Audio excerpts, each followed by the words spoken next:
Halo guys, hari ni aku nak tunjukkan korang satu masalah dengan kereta aku ni, Vios Kelly . Okey, masalah dia kat sini korang perhati kat depan sana bila aku pasang lampu. Okey, korang tengok ni. Lampu high beam ni nyala. Lampu high beam nyala bila aku high beam dia nyala, low pun dia nyala. Dia mesti menyala lagi lampu biru ni. Masalah dia korang tahu tak masalah dia kat mana?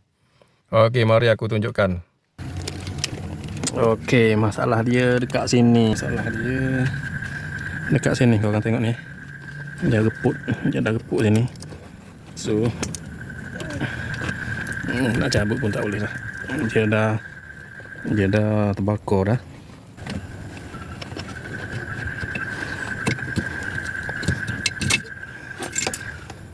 Okey, dah reput habis guys. Aku rasa dia punya penebak mentor pun dah terbakar juga ni. Dia dah reput habis dah. So nak tak nak kena baraikan saja. Masih baik tak panas.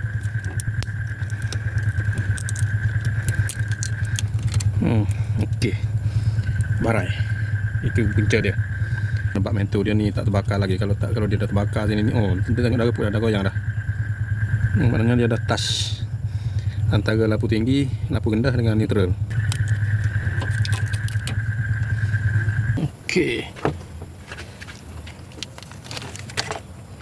barang ni kecil sangat dia. Kita kata bunyi apa?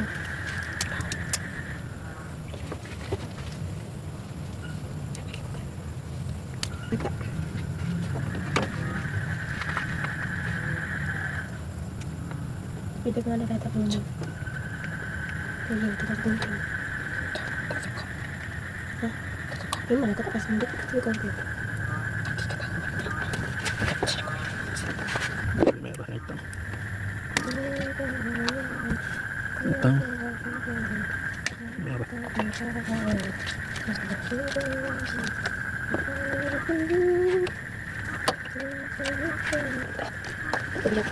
Merah.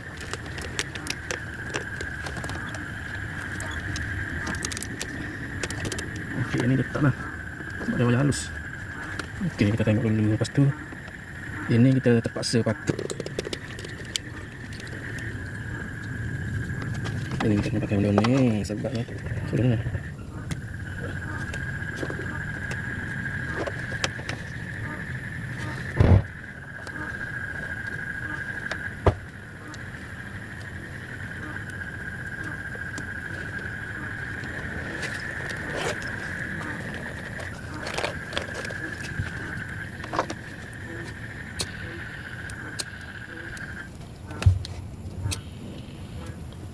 Okey.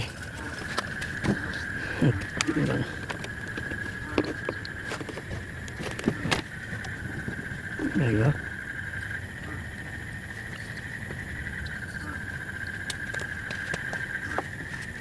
Kuning.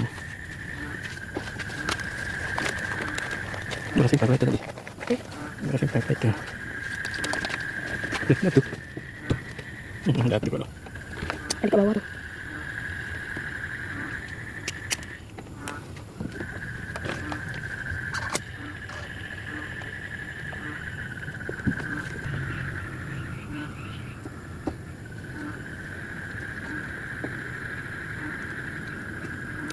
Okey, kita lock dia kat situ. Kena. Okey, mari kita test. Kita test tengok. Cucuk sini, tapi mentor dia pun dah tak pakai lubang, dia dah terbakar sikit. Bukan bakar ni, dia punya apa. Okey, tengok sini. Dia pegang lah. Kita tak pegang. Ya, itu. Boleh. Boleh. Okey. Okey, ni sini. Okey, lepas tu baru kita pasang ni. Tengok betul-betul. Okey. Tapi kita tak tiap kat sana.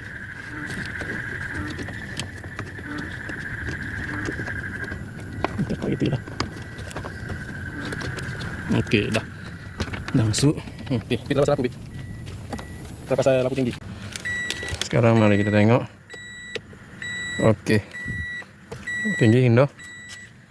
Tinggi. Nyala biru ni nyala biru. Rendah dah padam, lampu depan tengok depan cermin sana tu rendah lah. Okey. Okay, done.